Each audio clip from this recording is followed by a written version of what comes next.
First to read this evening is Dr. Mel Bringle. Mary Louise Mel Bringle is a professor of philosophy and religion and coordinator of interdisciplinary studies at Brevard College in Brevard, North Carolina. She holds a PhD in practical and pastoral theology from Emory University.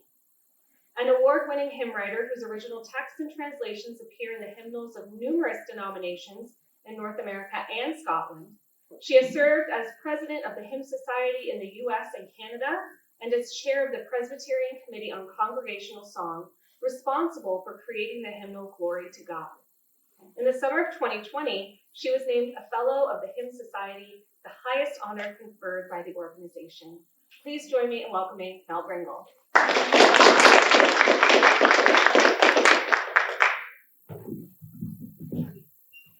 Thank you. I'm grateful to Elise for organizing this and thrilled to have the chance to read with my new best buddy, James, and with Margaret, with whom I think I read the last time we did a Working Writers program many years ago when Margaret and Jennifer Frick and I may have been on the program together. So we decided, James, Margaret, and I, that to give some kind of coherence to our program, we would focus on three themes: on nature, on grief and loss, and on joy and wonder. These obviously intersect in many ways. What I will do is present one text per theme. Now, if I were just reading these to you, I could present multiple texts per theme because a hymn can be read very quickly. But I want you to hear the hymn with the music because hymns are collaborative ventures and they are meant to be sung. They're meant to be in the ear and not just in the eye. So I want to present to you some visual images as well as the hymn text and the music to it. So our first theme here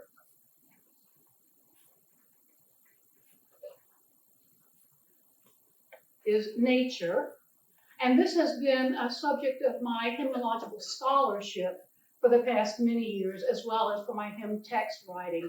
I've been studying how the Western hymnological tradition depicts nature in its hymns, particularly non-human animals. You might not be surprised to know we don't do very well. So I have attempted to supply some of that need with some texts that I have written. One in particular that I wrote a couple of years ago for a conference presentation. This is a hymn intended to be sung to memorialize the deaths of beloved companion animals.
closing line there affirms the fact that I have no earthly idea what happens after death for any of us.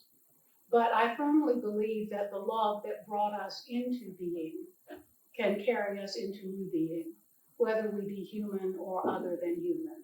And so my wild belief is that there is a continuing life for all that God has created and loved. And that theme of nature obviously merges directly into the theme of grief and loss. The next hymn that I want to share with you is one about human grief and loss, in particular, one about issues of Alzheimer's and aging.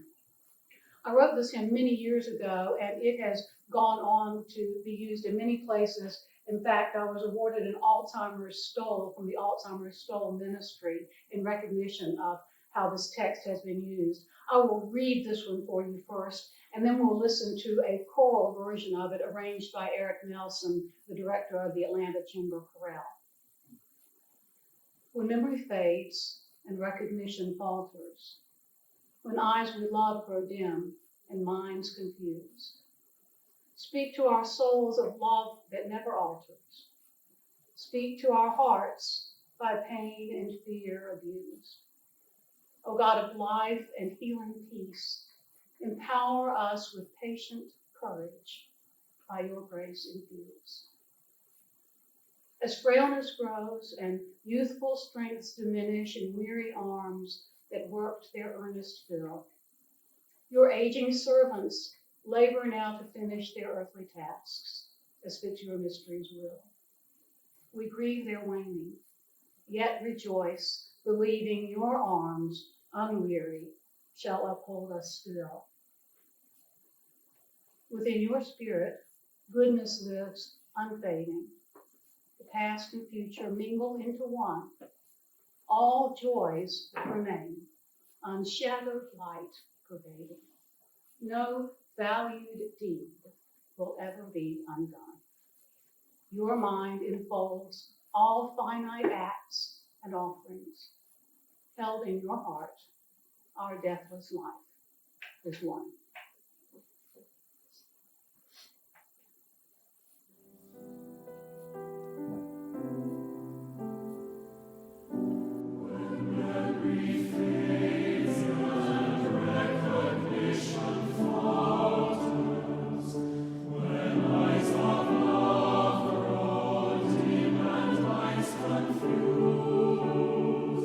Speak to our souls of love that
just a serene joy, and in fact a deep joy, to feel as if we are held in God's heart forever, along with our companion animals. There seems to be a theme going here. So joy and wonder. I didn't want to leave you with When Memory Fades, so I decided to put this section last.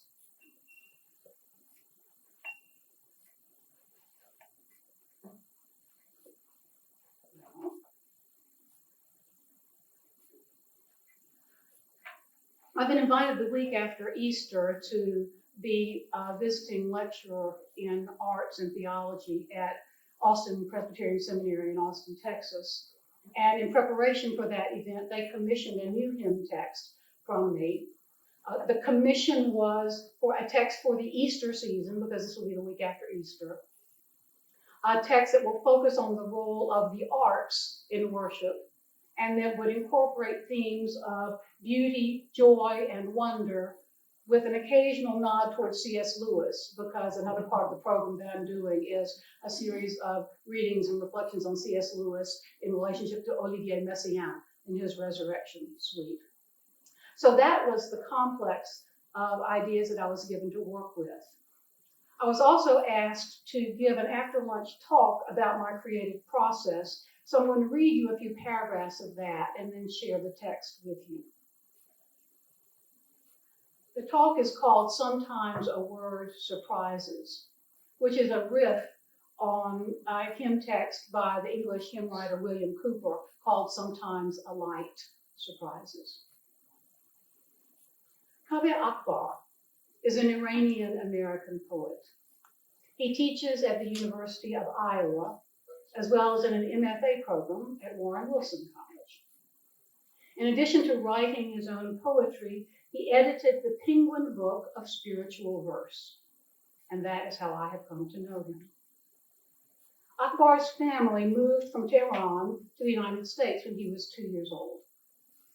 As a child, he spoke Farsi and English, but he was taught by his father to recite the Salah, the 5 traditional daily Muslim prayers, in Arabic. In his preface to the Anthology of Spiritual Verse, he acknowledges that he was not an Arabic speaker, and so he did not really grasp the meaning of the syllables rolling off his tongue. But, he says, I understood that if I spoke them to God, earnestly, mellifluously, it would thin the membrane between us. He goes on, a common formulation states that prayer is a way of speaking to the divine, and meditation is a way of listening for it. But poetry synthesizes these. The silence of active composition is a time even the most skeptical writers use the language of the metaphysical, saying such and such a phrase just came to me. Or in my paraphrase of William Cowper, sometimes a word surprises. Several years ago, I was asked by the editors of a journal published by the Baylor University Center for Christian Ethics to write about my process as a hymn writer. At the time, I thought I had coined a nifty turn of phrase when I referred to the process as word watching. Words, I wrote, are like shy forest creatures. They often seem more willing to come into view if they do not think they are being sought. And so I spoke of dropping an idea like a breadcrumb into the wooded depths of my unconscious and waiting to see what might flutter up to take a nibble. Several years later, when I was reading C.S. Lewis's essay on stories in a collection he edited for his friend Charles Williams, I discovered he had already used a similar metaphor. Only his was that of a net aiming to catch an elusive wild bird, always failing in the attempt, but sometimes at least entangling the creature long enough for us to admire its plumage.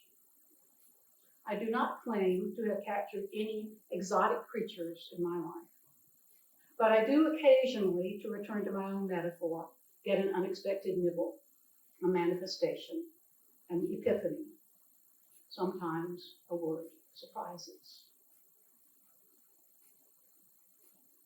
So this is the text that I wrote for Austin Seminary on the role of the arts in worship.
And anyone who knows C.S. Lewis will recognize Lost in God's Wonder as a very Lewisian theme.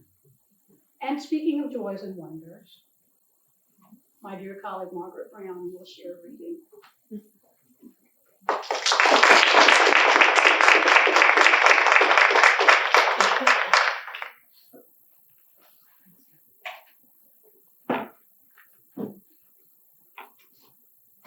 Thank you for the wonderful presentation, Mel. And thank you so. It's wonderful to see so many friendly faces. I'm really glad you're all here.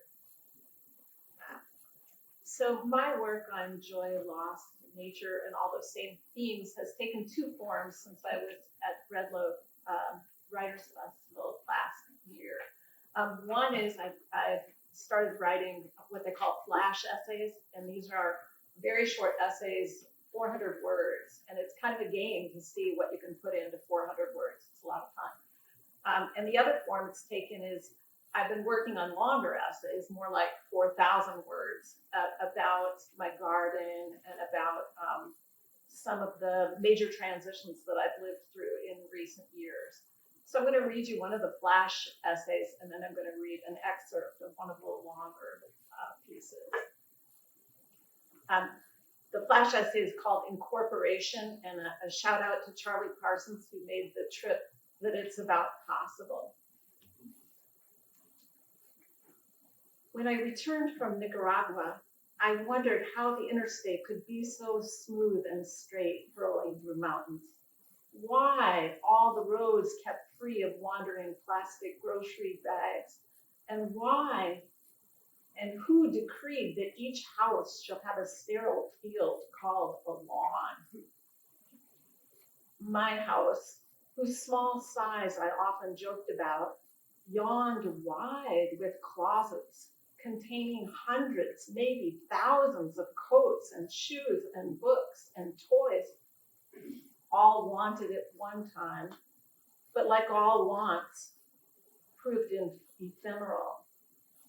Why do I live in a cemetery of wants and memories of who I used to be?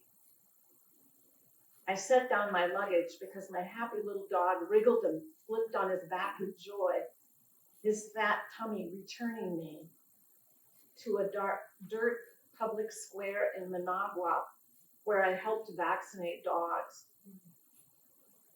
I remembered one skin and bones pup who wriggled and leapt into my arms, into the arms of an older woman with thick glasses. Images filled me. textile workers crammed into buses that took them to the free trade zone. Great volcanoes rising out of a teal-colored lake, and boys by the side of the road selling green iguanas who dangled off their shoulders like lime bandanas. I threw t-shirts and blue jeans, my entire wardrobe for this trip, into the washing machine. All the way home in sweaty lines through customs and angry lines after canceled flights, I looked forward to this moment, a shower. And now, faced with a slightly mildewed smell, I hesitated. While I was gone, a shepherd, a spider, had built a sculpture, Andy Goldsworthy style, in the corner of the ceiling, incorporating a bottle of tub and tile cleaner. A younger me, who had not learned to shake scorpions out of her boots, might have shrieked. The me who had lit candles in an open-air church, painted the color of a turquoise mott-mott bird, drew close to the spider. What kind of a person washes the living creature down the drain? And what happens to the chemicals they flush with the body? Of the 1,500 species of spiders in the state of North Carolina, only 2 are poisonous. Maybe our attitudes towards a spider in the shower tell us all we need to know.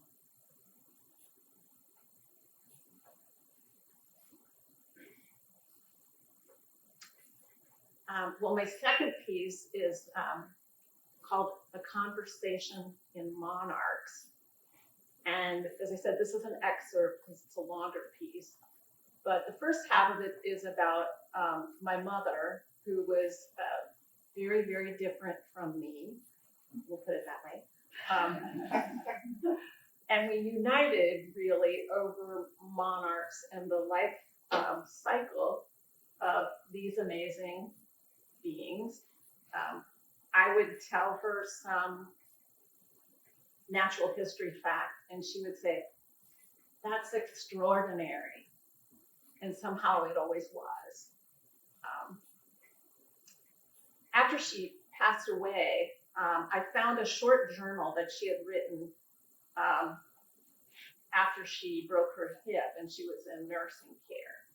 And this was an amazing experience for me because my mother never talked about her feelings. And this journal is very raw and quite beautiful. And so I was very moved by this account, and so I want to begin there with her words. Whoops, not too far. Although she hated to speak of unpleasant things or intimate feelings, my mom wrote about both in the last year of her life. January 15th. Everything changed when I fell after dinner. I feel helpless as I need someone's help with the simplest of life's chores. It makes me sad, worried. January 16th. I had a shower and a shampoo with a woman whose touch is rough. My children did a super job of transferring my furnishings, but I feel like crying. I have so little control over my life. January 16th. I wonder how to get a zest for life, which is so limited. My daughters are the mainstay. How do I find enthusiasm for living? February 8th. Now I am 104 pounds, skinny and gaunt. The food isn't the best, so I eat little. My life is interrupted by people working here, nurses with pills, aides to get me to join activities. It's hard to think, to write, to read.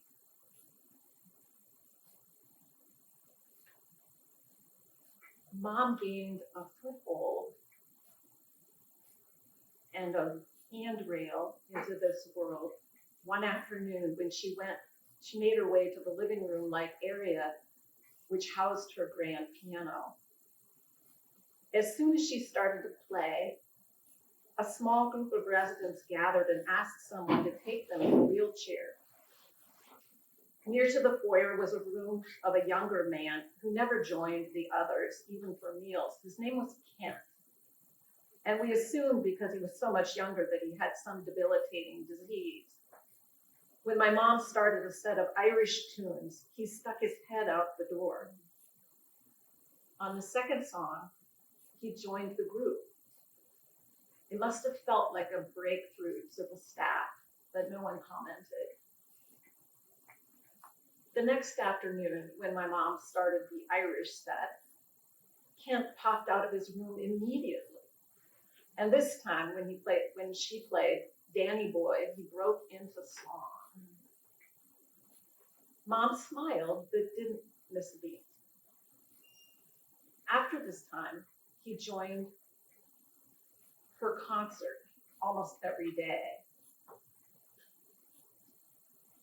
Over the next 6 months, all of us heard him sing. And when it was my turn, I knew the story. But I was startled by the clear, untrembling tenor from a man that appeared frail. He might be singing to a circle of white-haired women in wheelchairs, but no audience could have brighter smiles. They applauded each time as if it was the first time they had ever heard him sing. We made a long-distance journey together, my mom and I, until no one traveled anymore. The days leading up to this particular spring break flight were stressful. One sister thought I should cancel my trip because of this new virus in China. Another thought I should go. Until my husband drove me to the airport, I was still deciding what I wanted to do. I wore a mask, but few did. Everyone disinfected their tray tables. I stayed overnight with a friend, and one by one, every college in America closed, and then they canceled. March Madness.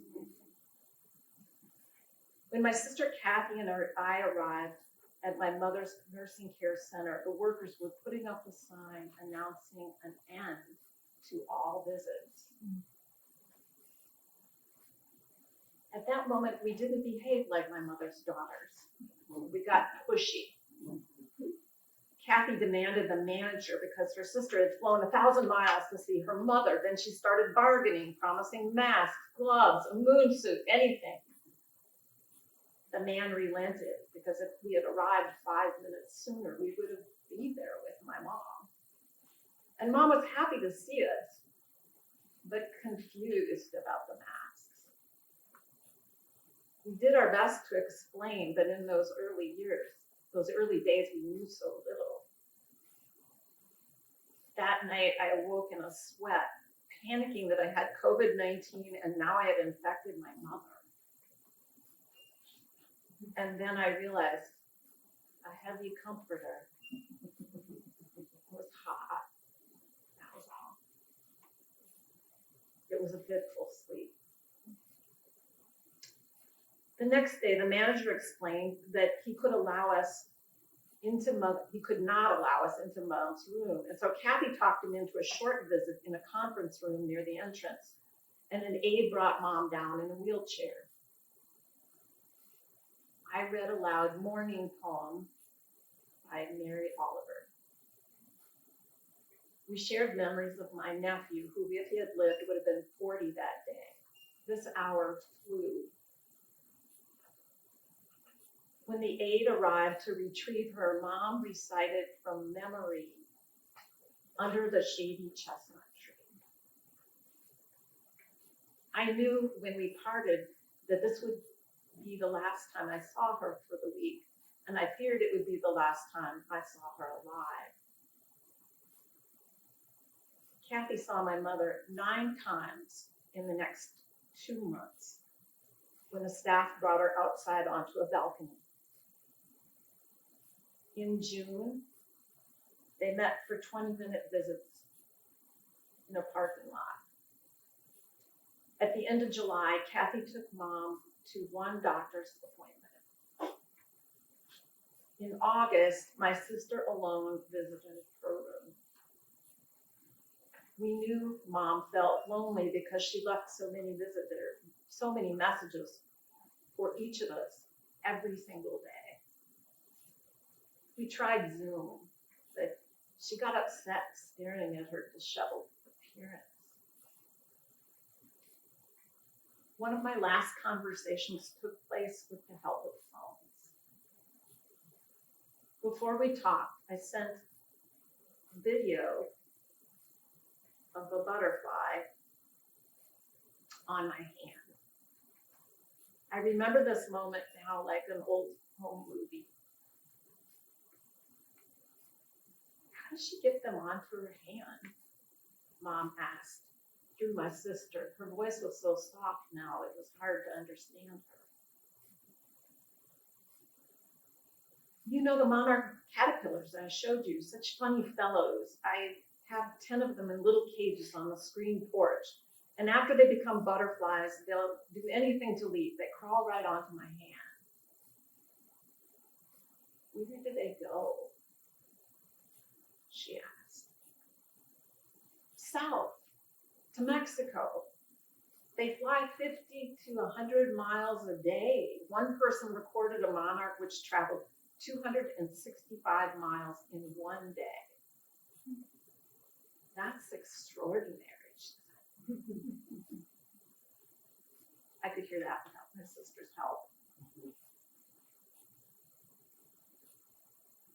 Not long after this, my oldest sister called me at work to say that she thought Mom wouldn't live much longer. I canceled my class and I ran home. I was glad to have a mask so no one could see my face. In the middle of the COVID outbreak at the college, I couldn't fly to anywhere. I couldn't fly to Minnesota. I would put everyone at risk.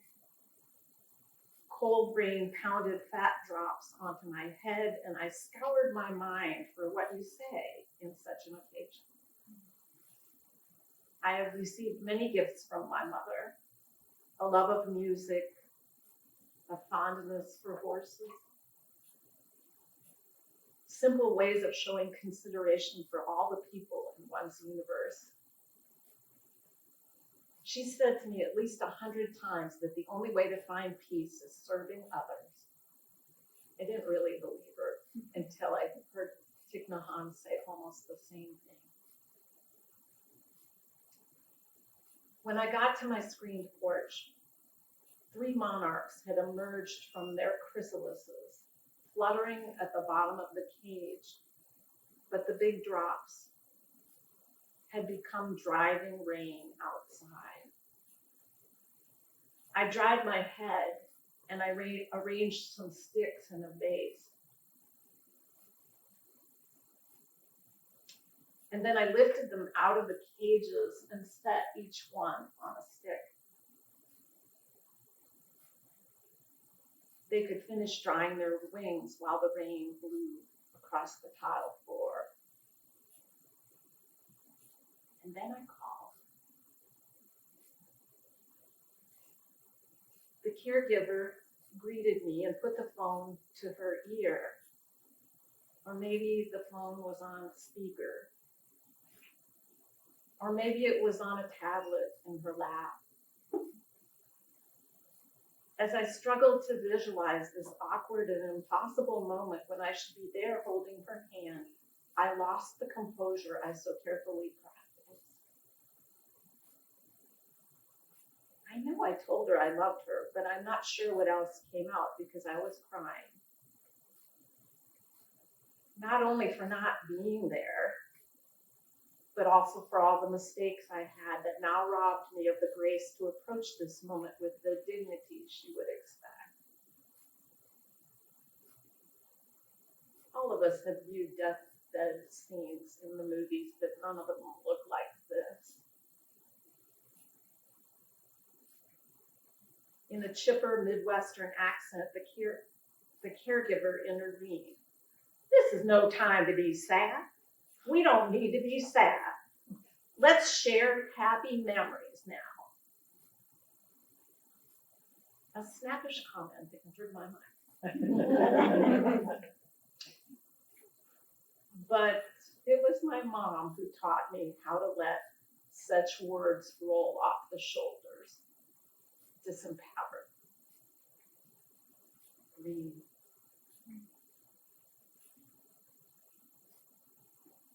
I walked with my phone to the porch where each monarch waited on a stem for the rain to stop. I described them for her in detail. My clumsy words and aching throat could not capture the eloquence of a butterfly. So I sent the image to her in my mind, a visual prayer. The roots of forgiveness can be found in wonder and gratitude. A rich soil we have built together in the last 7 years. I remember the monarchs now like a living, slow motion, orange bouquet. Each of them breathing their magic wings to life. And then all of them opened their wings together like a giant orange flower.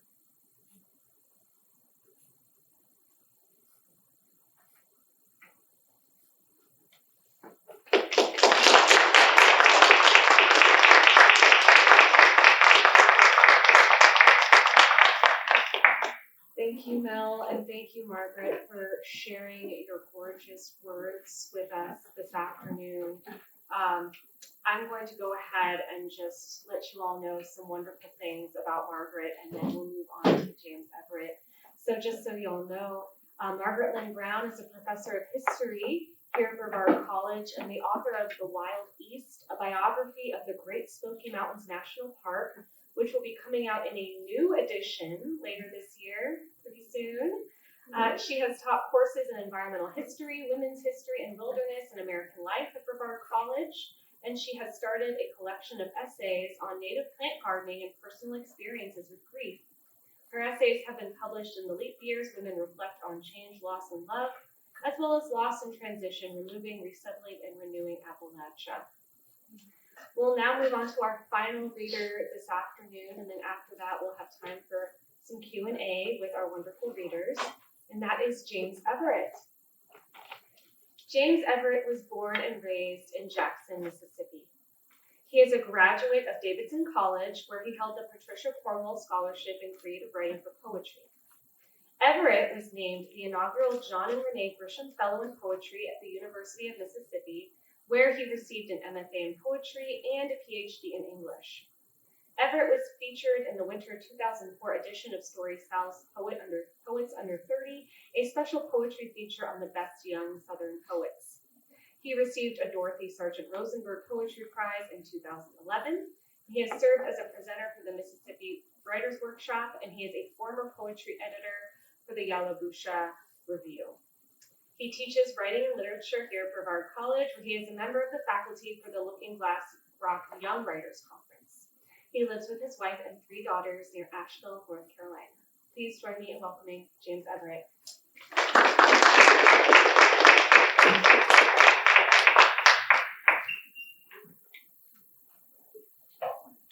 Thank you so much, Elise.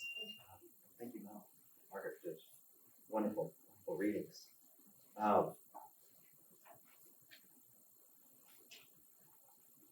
I'm actually going to call an audible here, and I'd like to start with a poem that connects to your story with the spider. And really wonderful. If I can manage to read off my phone, I was smart and printed everything else. Okay. This is Poem to a Spider. Understand, I want you dead. But your weaving feet dart like a boxer's on your web, and you streak into the dark between the window and the window jamb. You sleep not so much in a web as in a retreat and a crack from which threads in random order take over the windowsill like some bivouac of silk for the wayfaring insect. The only music to your days comes struggling from wings when your web plays like a plucked string, but you have a rhythm to your way of turning a moth between your legs and gathering thread about its body and head. For the moth, in constant search of light, this burial in white is a second transformation. And for those of us who remain from birth to death, the same figure of flesh to be enclosed is an unremembered feeling. Soon, the winter will push you inside to the other side of the window, and I will push a broom at you, gathering your industrious spread of web as you hide in the shadow. But until then, I will envy you. Once in the morning, the dew casts stars into your web, and you are the queen of your own universe.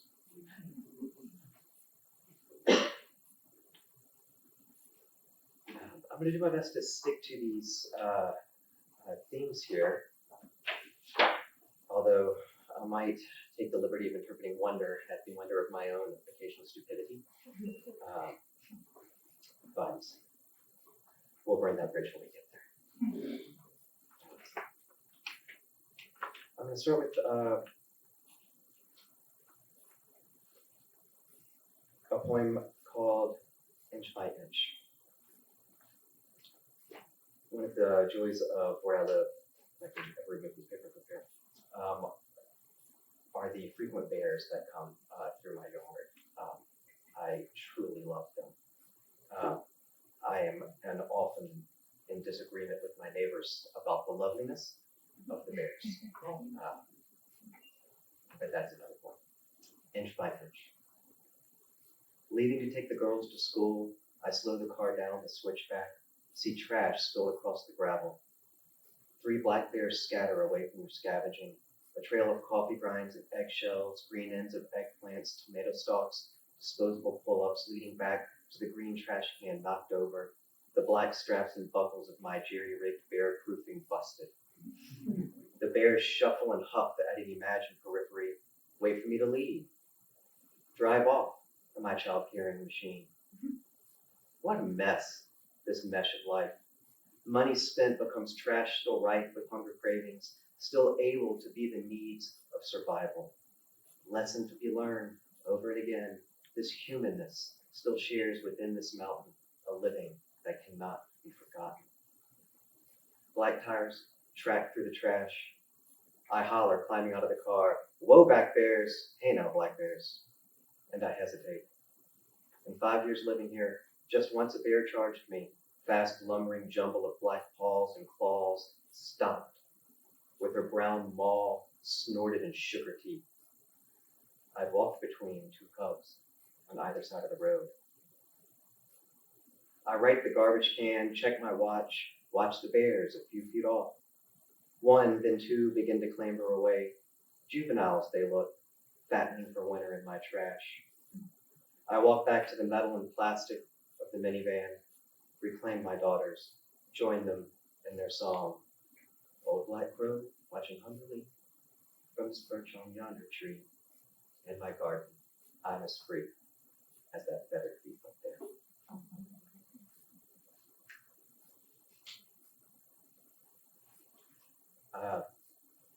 For me, often nature and grief and loss are completely inseparable topics. This is a poem about some of my time living in Mississippi. I have a knack for picking houses that I think are within city limits, which turn out to not be within city limits, which is a delight for me. My wife keeps score, however.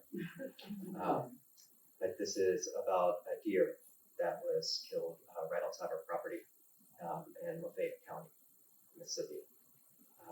And yes, that should be Lafayette. It is not Lafayette. So, ontology of asphalt.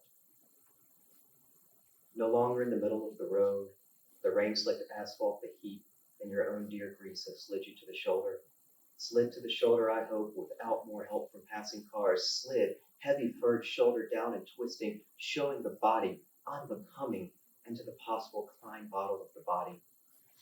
Over days in the drying mud and hay of the shoulder, among the scattered weeds pushing green, the purple roadside thistle, your soft belly sunk into itself, the expansion of the boundary of self into the coiled self we keep hidden but now spilling, which for some life is a welcoming, but for us, what could be flesh but what contains? And your furred flesh is now left to new usages. I am sorry I investigate, but often the mind cannot sleep for what is going on, and you are becoming undone in the slow way I am coming to be done.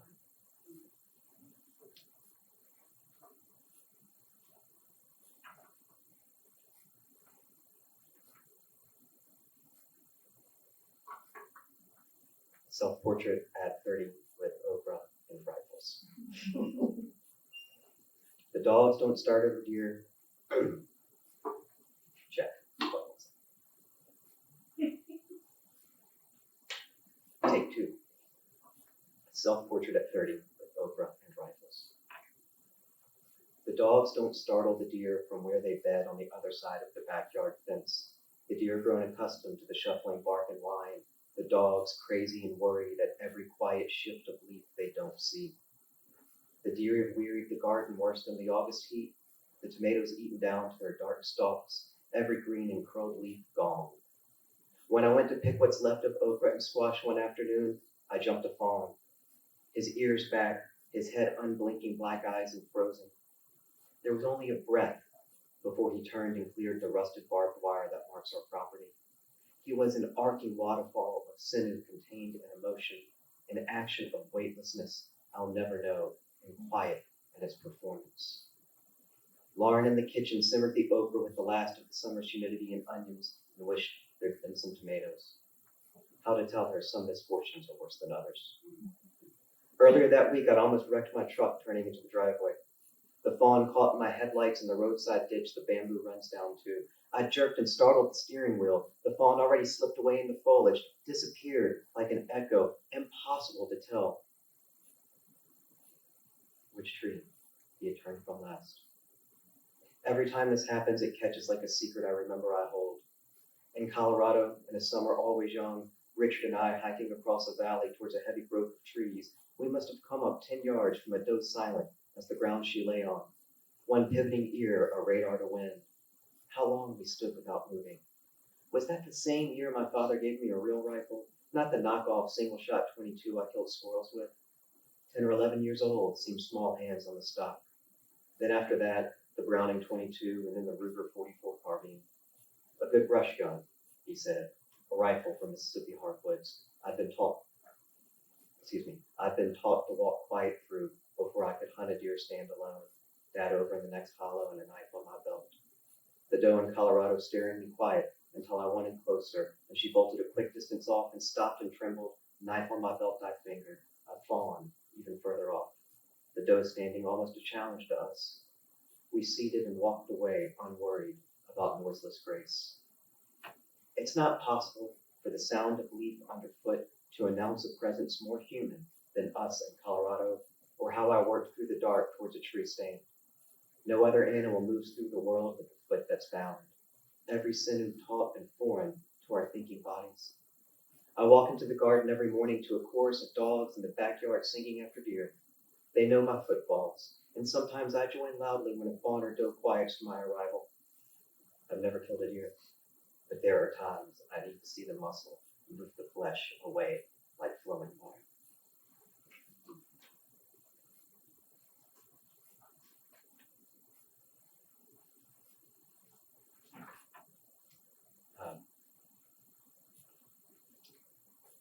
Read one more poem in the nature theme, if these themes are instinctively real. This is a poem called The Sadness Machine. And this is a poem I wrote for my dissertation director at Ole Miss and Fisher Ward. So this is dedicated to her. The Sadness Machine. The sadness machine never ceases, keeps chuffing and humming over and through the trees, dump trucks and mixers at a new neighborhood construction site, constant as blue jays screaming hawk, hawk. We've deafened ourselves to this new ambience. A raccoon carries her kits while chainsaws whine, turkeys roost, and the trees left. The machine, grungy but running and eating oil, loose belt squeaking, keeps creeping. It's inefficient, burns gas, god-awful expensive to keep on. Wrapped inside its blue exhaust like ghosts, some children ask to turn off the sadness. No, the burning world replies. It keeps us happy at our task.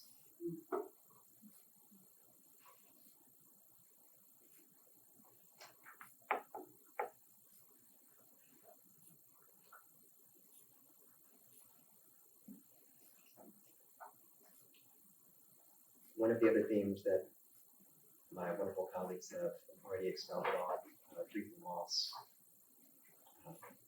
already present in some of these poems, but made explicit here. This is a poem I wrote for my friend Kelly, who took her own life in 2002. And I was actually thinking about this poem earlier this semester, teaching with my good friend Mel. We read some C.S. Lewis, referencing some Wordsworth, and a poem Surprised by Joy.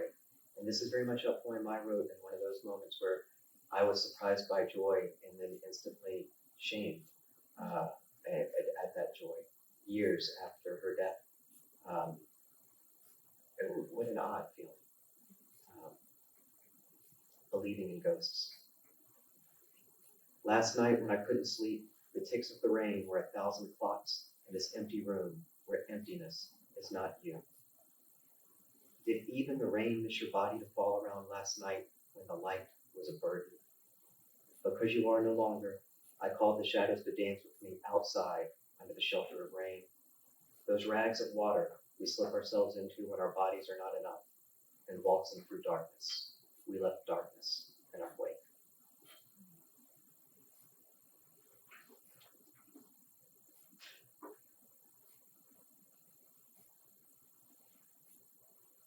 Burying Zeke. I cut into the ground to work a grave from the clay, hard and red, that covers most of Mississippi. My hands blister against the shovel, bloody, tired. This earth exists. I sometimes think we practice death with pets. We know they will not last. We overlook our longer lives until we're forced to make some backyard cemetery. Zeke, the puppy we lost, lies wrapped and waiting near the tree we chose to bury him beneath. Leaf shade to claim this as a holy place. Slow drifting stillness, almost tangible. His rest will nourish light and chevrons through the leaves, the fallen leaves sheltering his grave.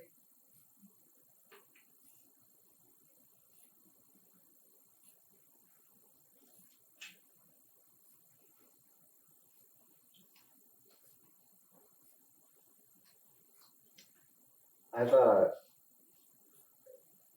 like a pendulum, swung between extreme lyric and long narrative in my course as a puppet. I've mostly of late been in the narrative mode, but these are 3 shorter lyrics that have come out in recent years. The first is called Heirlooms. Heirlooms. I lost the seeds I'd borne all winter. Now the spring is already summer. I cast the nothingness I've earned into the earth from an empty hand. But look how it digs into the land. Digging. Remember, you were building nothing. All your sweat ends in emptiness. Dirt eked out never fills again compactly that something that isn't. Have you worked harder than how hard you've worked? Night terrors. I don't know if there are any parents in here that have had to deal with night terrors.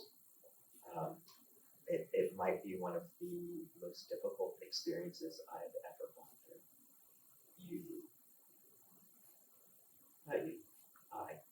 I felt just absolutely worthless. Nothing to be done. Night terrors. I try to hold my daughter, excuse me. I try to hold my daughter's dreams by holding her hand in sleep, by holding her heavy breathing hand. But even at the furthest reach, the weightless arrival, in stillness terrors will raise her there, wakeless, with wet eyes. Towards the easing dark, the body remembers the trembling, the mind forgot.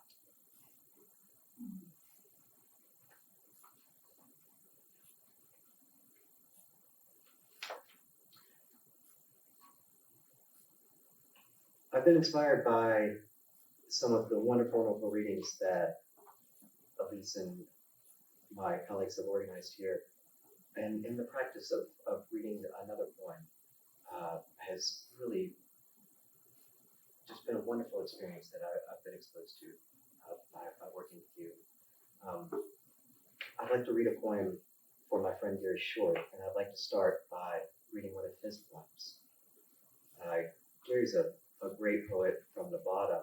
He lives in Guatemala now. And this is his poem, Flight or Invisibility, by Gary Short. Driving Nebraska under a sweep of broom-tailed clouds, they played a game to pass the time. Dead, not dead.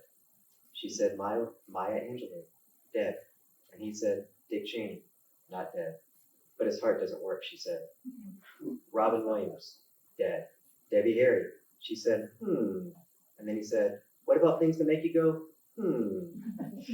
Have there been more days in your life when you were in love, or more days not in love? Which do you prefer, wind in the pines, or the or the applause of rain? If there is a flock of birds singing in a tree, is that one song or several? Have you had more bad boyfriends or more good dogs? Then she said, what power would you choose, flight or invisibility? And he thought a while and said, flight, because he wouldn't trust his invisible self. There were 3 crows, and there was a road that unrolled ahead like a strap of black tape. It takes 1 owl to make a moon, he said. She answered, it takes 2 horses to make a pasture. She closed her eyes and slept to the trance of tires. And then the sky opened and the clouds were gone, and the crows, and all that space above Nebraska seemed like silence, not sky, and the road led inward, not outward. And after some miles, she opened her eyes and said, more days, alive, good dogs, many songs, one way or another.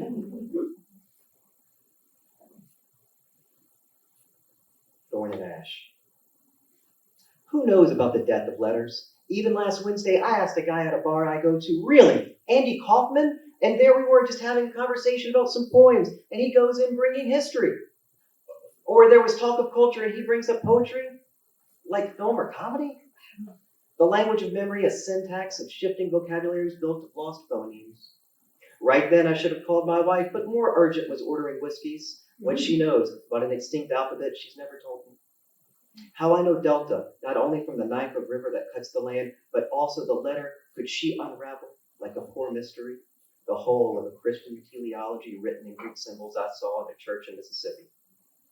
Whiskey received, it occurred to me to ask how this oyster house, or instead I turned to my friend Gary. What does a blacksmith know of horses in the Nevada of moonlight and westerns, dreams and acres of longing how I get there? Thinking always another night to stagger home in. Stars that slip in a shit to see through parking lot towers of light poles, usage backsliding, what a sound means to its sign, an elegance of design. Thorn the shape that sounds the start of its name, the last of descriptive ruins that coded in older English. Must Rome conquer everything?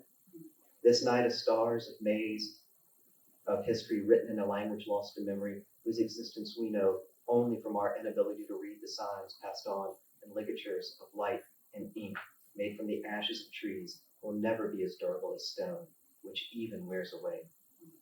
What languages has the wind erased?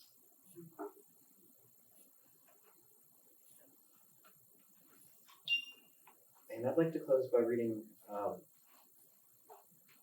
2 poems of wonder.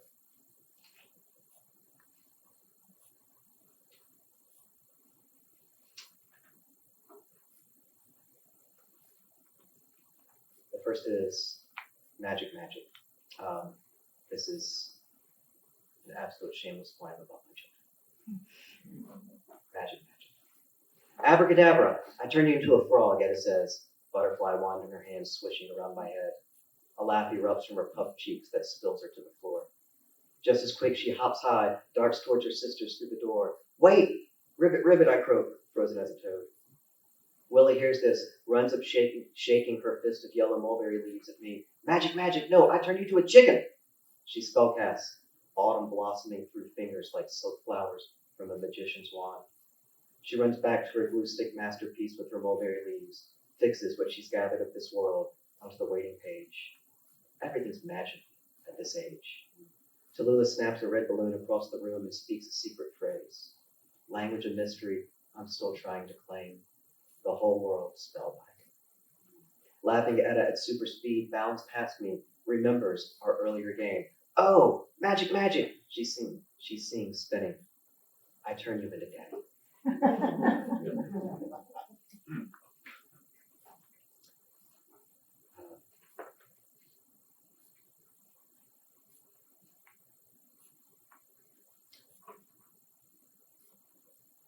This is a poem called, this is not the last poem I'm going to read, excuse me.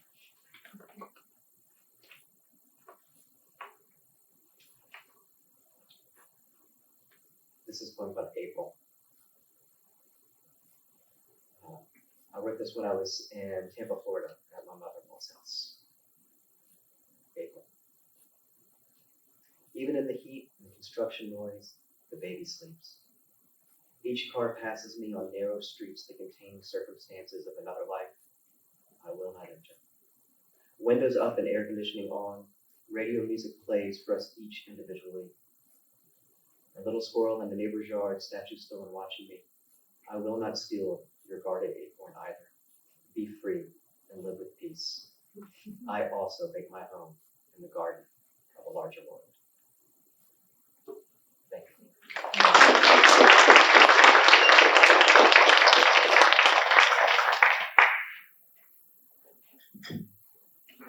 Thank you so much, James. And we'll have all of our readers come up here for a little Q&A session if folks have questions. We love questions. Oh, Caroline has a question. Everyone. Caroline always has questions. 30 plus questions. So. All right, we'll start with a question from Caroline. So go ahead. Okay. Can I ask each of them one question? Yeah, or if there's one question they could all answer. Well, I wanted to know from Mel how she first got into hymns. Not all origin stories are good, but this is a good one. So, several years ago, many years ago now, 20 years or so, I was sitting at my computer and I got an email from a former student. And he said, Mel, great news, I'm getting married. And I know what I want you to give me for a wedding present.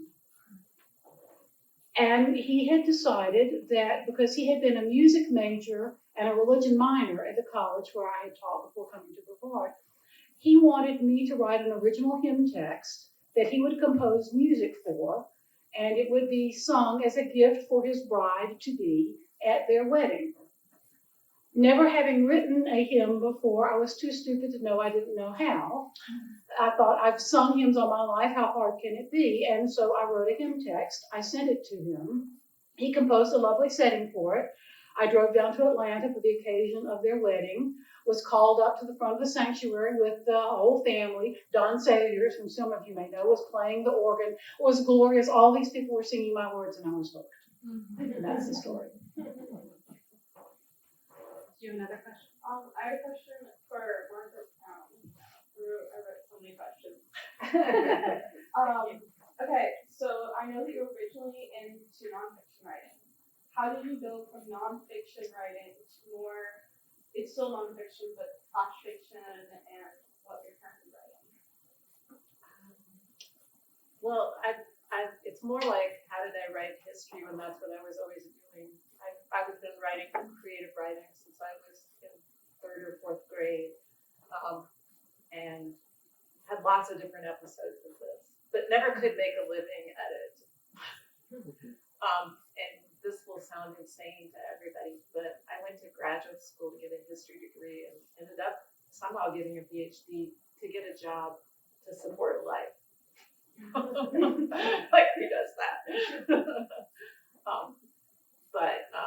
And my master's degree dissertation and book is a book that wanted to be written, and so I did the work. But it's an unusual history book. A lot of it is storytelling, and not very academic. And it's academic, but it's storytelling. So I see it all as one.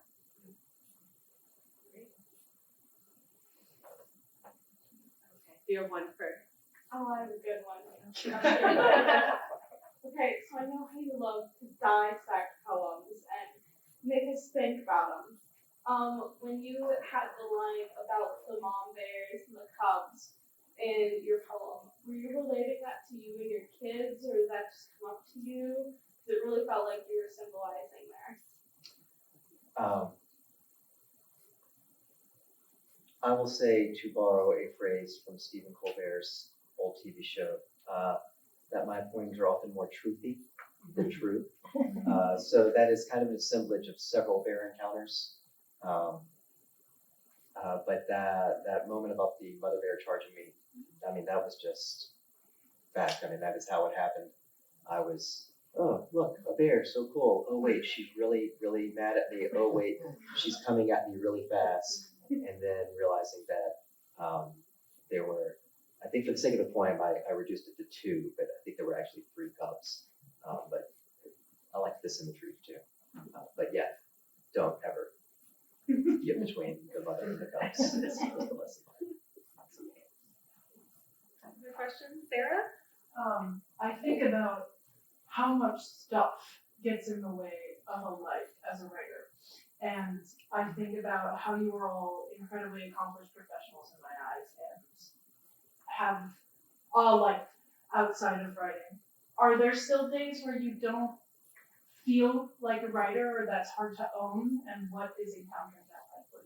How do you language that? Yes. Yes. No, I think for me, I mean, the poem I like most is the one I am working on, and my least favorite poem ever is the one I just finished. And I will go months and months and months without writing, and that's just something that I've had to learn to be okay with. I used to get so stressed about that, and now, you know, my wife will just be like, "When was the last time you wrote a poem?" It's like, I don't know, like April of 2020. She's like, "It's 2 years ago." Oh, fascinating. Yeah. I don't think it's actually been that long. Yeah. But I think you just, I don't know, for me, I write when I can, and I trust that when I need to, the words will be there, and I don't worry about it too much after that.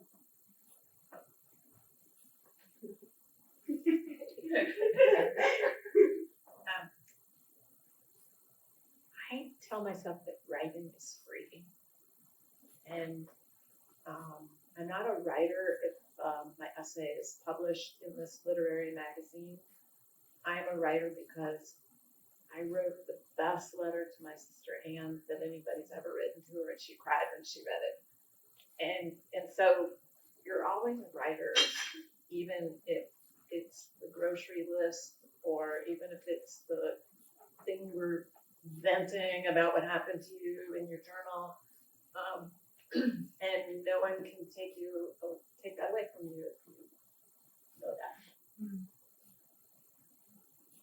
Yeah, same thing that these people said. I mean, I do write daily, but I don't write hymns daily. I just write my gratitude journal daily, and I write my mother daily. But I went for a spell when I was not writing hymns at all because I was chairing the Presbyterian Hymnal Committee, during the course of which we looked at 10,000 hymns. And after you have looked at 10,000 hymns by other people, you think, what on earth could there be still to write about that anybody would need to read? And after that, I went for that period of 2 years not accepting any commissions because I didn't think I had anything to say that hadn't already been said. And even now, I'm very selective about a commission because I just don't have the confidence that that there's something new to be said in the world of Christian hymnody, unless I find something like, you know, the death of animals, which I know has not been overly hymned. But like Margaret, I just write. Writing a discussion question for an essay exam is writing. It's joy for me, it may not be for the other people. You get it just right. You get it just right. Just Exactly. We have time for maybe one more question from the audience. Hi, this is for Dr. Everett. This is just a specific thing about one of your readings. It was the one about I think you were with your father and hunting deer. And I didn't catch this, so I'm asking this. You did say that you have never, shot a deer, correct? So what was it at the moment that prevented you or your father from shooting the animal?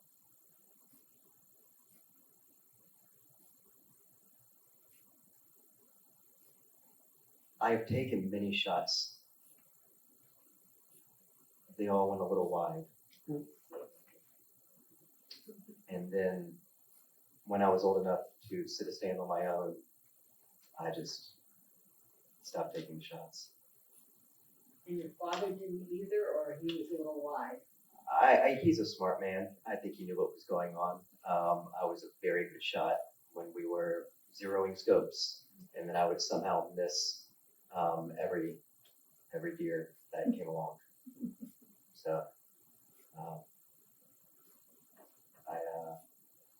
I appreciate the joy of being out in the woods that hunting instilled in me. But it was just after a few squirrels and some other animals, I just it was not my passion. Bravo. Thank you all for your wonderful questions. If you have more questions, please stick around and feel free to chat with our wonderful readers. I'd just like to thank you all again for coming out on this Wednesday afternoon and for our readers and their wonderful contributions that they make to their larger literary and hymn communities and the Brevard College community at large. I do want to preview a couple events that are forthcoming in April that you might all be interested in. The first is featuring children's books author Dr. Carol Boston Weatherford on Tuesday, April 4th. So that's a wonderful event coming up. And then just 2 days later, we will have writer and podcaster Kelly Corrigan for the McDowell Speaker Series on Thursday, April 6th. So two incredible, wonderful writers coming in the same week here on the Brevard College campus. But once again, thank you all for being here and have a good evening. And I want to